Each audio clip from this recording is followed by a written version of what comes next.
Hi everybody, it's your friend Hannah here, back to be a little bit in your face and talk to you about the danger of fear and complaining when you are involved in a contentious family court case. So before I get into it, I will introduce myself. My name is Hannah. I am, as I always like to say, a lot of things. I am a lot in general, kind of part and parcel for us ADHD women. And specifically, I am a former police officer, divorce and family mediator, been through my own, maybe more than once, contentious divorce, and what else?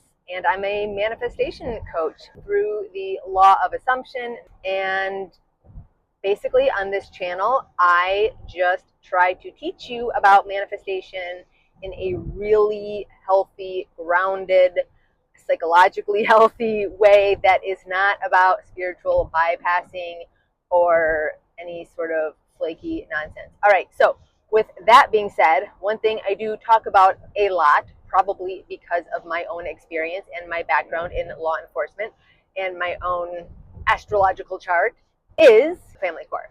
So one thing I see a lot of and hear a lot of, when I say see, I mean like posts on social media, and maybe it's just my algorithm, but whatever, is all of these complaints about family court is broken, it's corrupt, it's blood money, blah blah blah. And I am certainly not here to discount anyone's legitimate experience, and I'm not saying that there are legitimate or illegitimate experiences. What I am here to say is that it does not have to be your experience. Okay, I am not here to tell you that anything is good or bad. What I am here to tell you is something that I have noticed. When people get angry, when people start complaining, when people are afraid and uncertain of an outcome in a given situation, what it comes down to is basically assigning power to something outside of yourself that will control you. Okay, so let me break this down. Let me unpack that, because I know some of you are getting really triggered right now and saying, well, what do you mean, Hannah? Like, if somebody is threatening to punch me in the face, and then they decide to punch me in the face, that is going to be painful, and that is going to affect me. And I agree. I am not saying to suppress your legitimate physical or emotional feelings, responses, sensations, whatever the case may be. If somebody steps on your foot, you say, ow. You don't say, oh, it's not going to affect me. But, however, you decide after that moment of ow, what you're going to do next, what your response is going to be. That's called being responsible. Because when you react, you create, all right? Rearrange the letters of react. I'm pretty sure, okay, I think it's missing an extra E. Fine. Reaction equals creation. Those letters I know are the same. And it's true. Our reaction, I don't know how, I don't know the mechanics of it, but it makes something real, all right? And you're probably saying right now, well, wait a minute. If something happens and I don't react, and oh my gosh, what is on fire? Ooh, that doesn't look good. Okay, we're going to come back to this metaphor of don't look at the smoke, look at the fire. Oh my gosh, it's like in the forest. Huh. Maybe it's a controlled burn. It is in fact not in the forest. It is somebody's house. Oh my gosh.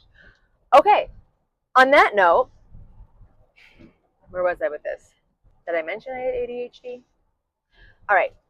So basically, this is idolatry. You are making something your idol. You are giving it the power of God. You are saying this thing has the power, because you are assigning it the power to run my life. Now, again, I know what some of you are saying. The being punched in the face example is really oversimplified. You're like, but what if it's a judge that's going to rule to take my kids away? That is going to make me sad. That could harm my children. And I understand why it logically looks that way on every single level. And again, I'm not saying that that wouldn't be sad or horrible or devastating. What I am saying is that it's not the judge, it's God. It is the creator. It is the one who runs the world, okay? Nobody is more powerful than that, or him, or her, or whatever pronoun you put on it. So but also, God set up the world to run through human agency, or you could say infinite intelligence, or I don't know what other names people put on it. But everything happens through human agency. And in fact, we have so much power, but so many of us are using it by default through our reactivity, our knee-jerk reactions, that we don't even realize what we're creating. So what do I mean by that? All right, why are CEOs hired? There's a saying that as a CEO, you never want to be the smartest person in the room. You want to be surrounded by people who are smarter than you. If I'm a CEO in my business, I don't want to be able to run the CRM, the client relations manager, for those of you who are not in real estate, or I guess any business. Anyways, I don't want to know the ins and outs of that. I want the person I hire to handle that to be smarter at that than me. Okay, I don't want to be better at accounting than my accountant, right? Like, I want to be the CEO. And so if I'm the CEO of my life, of my business, then all these people that I hire, they are the conduits for whatever it is I need. CEOs are hired for their mindset, not because they are the smartest person in the room. Okay? So what is so important about a mindset? What is so valuable about something as seemingly, potentially, depending on who you are, annoying sounding as a positive mental attitude? And I will tell you why. Because if you look at people who are successful and they start to tell you about their quote unquote limitations, right? Like James Clear, the author of Atomic Habits, he thought that he was going to be a famous baseball player. He was really, really good at it. And then one day, through a horrible accident, he gets cracked in the head with a baseball bat. They didn't even think he was going to live. He had this very, very long road to recovery. And as part of his recovery, he developed the system of Atomic Habits. And then, of course, wrote this amazing book, and now has this whole life and business centered around Atomic Habits, which he only learned through this devastating injury. Now, some people could experience an injury like that and make it into something really negative and fall into a victim mindset and never recover, or at least never recover their drive and ambition and enthusiasm for life. They could always be like, well, I was supposed to be this, but this happened. And again, I'm not like poo-pooing, but I kind of am. I kind of am. What do you say? If you put a potato in boiling water, it gets soft. If you put an egg in boiling water, it gets hard. It's not the environment, is what you are made of. But with us, we do come into this world with a particular makeup. We also have the ability to change it. That is the beauty of us, of humans, of sentient consciousness. So what I would say is, why do some people end up in family court and some people don't, right? And while I don't really want to pigeonhole, it's not even about who ends up there and who doesn't. It's almost like who ends up there and wants to die, and who's there and it's kind of like, well, this sucks, but like anything else in life, it has a beginning, a middle, and an end, and it will be over at some point. And I'm just not going to give that much of my energy to things I can't control, which is a very healthy attitude, by the way. Many times, I'm just going to talk about women, because I think women, we all have a mixture of masculine and feminine energy for sure, but biology is relevant, as I always say. And as women, we tend to be the vessel, the container. We will hold and absorb, like children, a lot more, and we can, by the way. I mean, look, a woman can carry another human in her body and not basically be killed by it. I mean, essentially, what is a fetus if not a parasite, right? Oh my God, I'm probably going to get so much flack for saying that. But in a certain way, right, it's a beautiful, wonderful parasite with the potentiality for, an amazing life. But nonetheless, has anyone ever been pregnant? It's hard. And yet, women's bodies can handle it. Women's bodies and souls can handle that. Okay. And again, if you're getting triggered right now, I am so sorry, but that's on you. Like, I am just stating this scientifically. Okay? So, like, chill out, detach. So, I hear from a lot of women who are very angry. He did this, he did that, he's still doing this.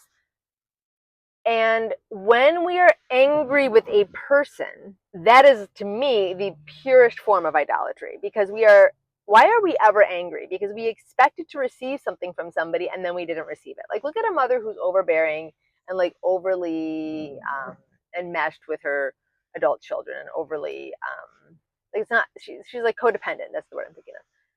And she's angry with them because she thinks they don't call enough, they don't write enough. Now, let's say they actually legitimately are kind of disrespectful and they don't honor their parents or their mother or father, whatever the case may be, in the way that they probably objectively should. That would be like, a Menschula way to do it. You're still on the fastest route. Nobody is saying that that's okay, but people are saying that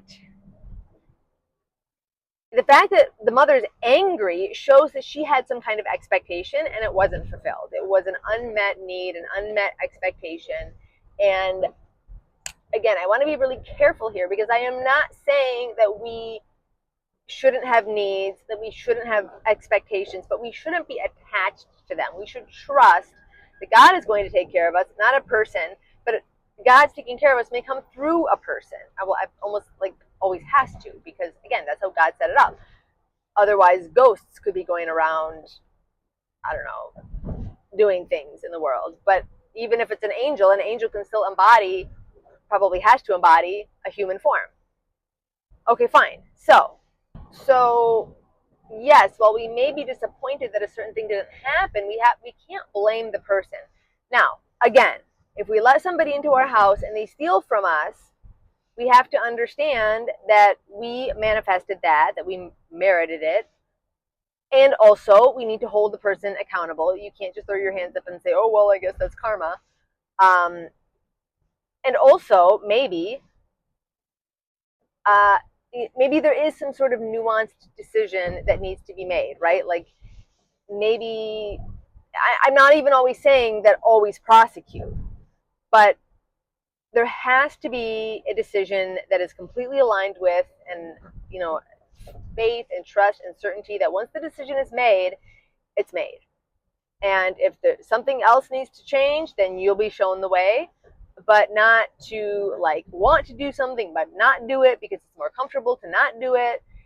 I can almost guarantee that whatever decision is the right one is likely to push your buttons in some way. All right, fine. Like, if somebody is always passive, maybe the answer for them is to actually stand up and be like, no, you can't steal from me. Either, make amends, or I'm going to do what legally I'm supposed to do. Or what the law dictates in this situation. Fine. So it's both. It's both, right? But let's say a person needs a certain amount of money to, I don't know, pay the rent, okay? And they don't know how it's going to come. And they decide that, a particular business deal, if this transaction were to close, then they would have the rent money. Very simple. So they become very attached to and invested in making the transaction close.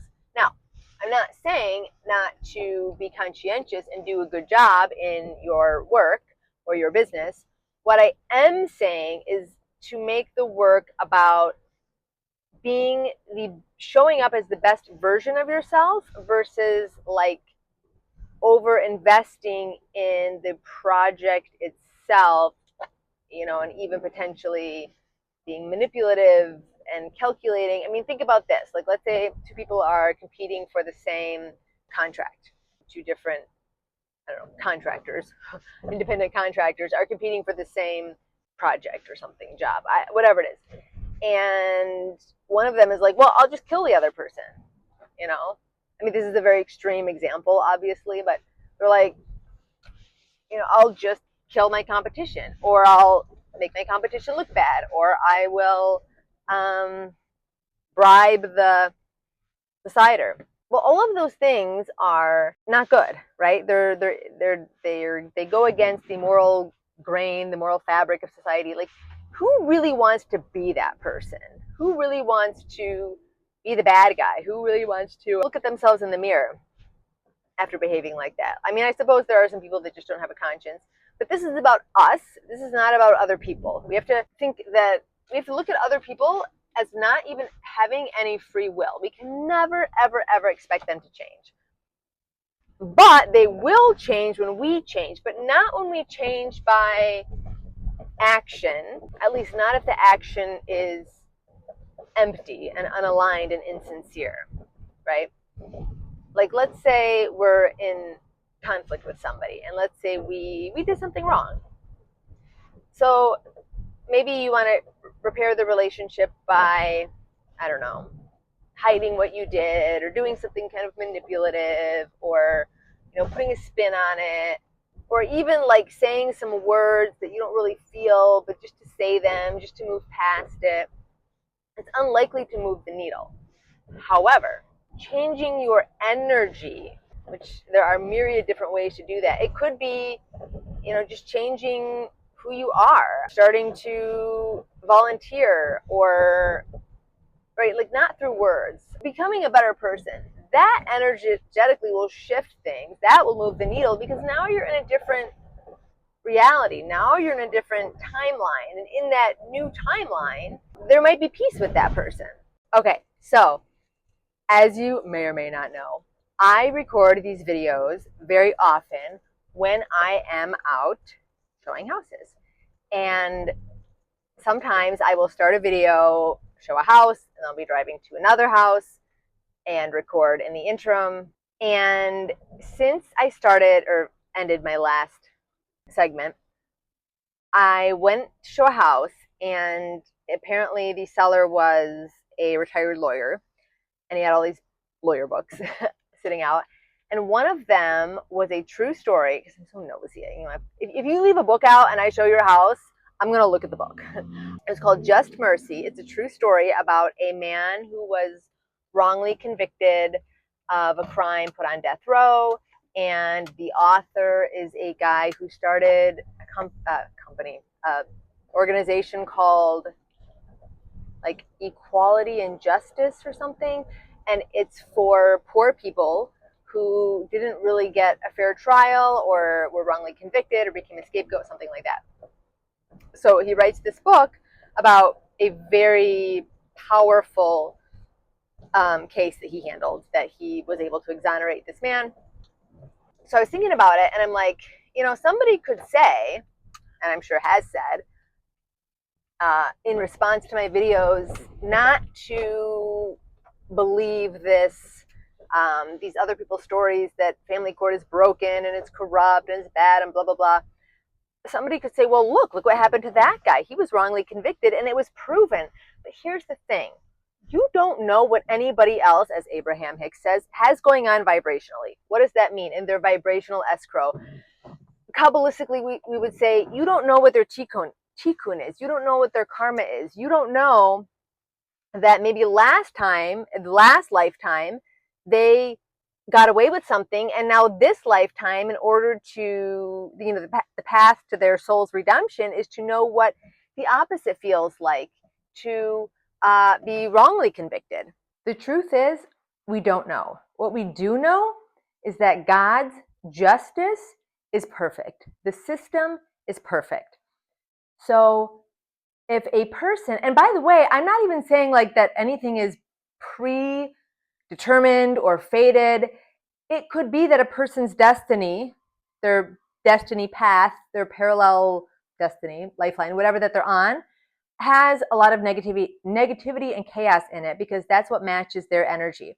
But if they change their energy, then they can ideally up level to a higher parallel destiny in which everything is a little bit better, a little bit better, a little bit better. But it has to match the energy you're putting out, because that's what's reflected back to you.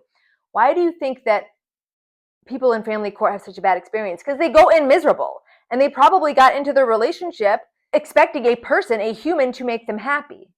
So if you make something the source of your happiness, a person, a condition, a relationship, a circumstance, whatever, then out of love, God is going to take that thing away if you're attached to it, to show you that you are the source of your happiness.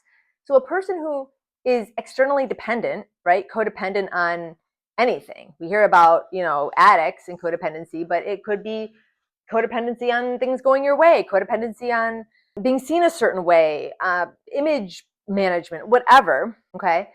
And then that person goes to court to try to right a wrong, and it doesn't go their way because they're putting out poo-poo vibes, frankly, and then they blame the system. And before they were blaming the system, they were blaming their ex. And before they were blaming their ex, they were probably blaming their previous ex or their childhood or whatever. Or maybe they weren't blaming anybody because everything seemed fine, and then when life got challenging, they went into a victim mode. So when you look at somebody else's situation and you say, well, this is a true thing because that's what their truth was, that's what happened for them, that was true for them. Yeah, but don't reach into their life and grab their energy unless you want what they have. They have what they have because of what they have going on vibrationally, but that doesn't mean that their story has to be your story. There's apparently some saying in Russian or a song in Russian that's like, your story is not my story. And I'm not saying not to listen to people. If people give you good advice and they're like, I don't even know what advice is, but just remember, unless it's a truly like enlightened, elevated person, in which case their advice probably won't even make sense, or they have like zero skin in the game, right? Their advice is going to reflect their own experience. So somebody's very embittered and they had like some horrible experience with, I don't know, family court. Of course, they're going to be like, oh, stay out of family court at all costs. But maybe that's your only remedy. So you're listening to somebody else from this fear-based place, and maybe your tikkun is to go to family court and learn to have a voice and stand up for yourself, and to, most importantly, not attach the outcome to your own self-worth. And I don't think I can say anything more on that. So if you like this video, I usually say this in the beginning if I remember it all, and you like my coaching and teaching style and you want to go deeper with me, there are a number of ways to do that. The easiest way is to go to my website, thebookofyou.life. Let's write your story instead of making somebody else's story your story. Thebookofyou.life. You can book a one-on-one. That really is the best way. Otherwise, you are welcome to just stay here and enjoy all of the free content. But if you do feel like you benefit from it, please go ahead and hit that like button, subscribe, share, do all the things, because apparently that's what you're supposed to say if you have a YouTube channel. So, all right, thanks for watching, guys. Bye.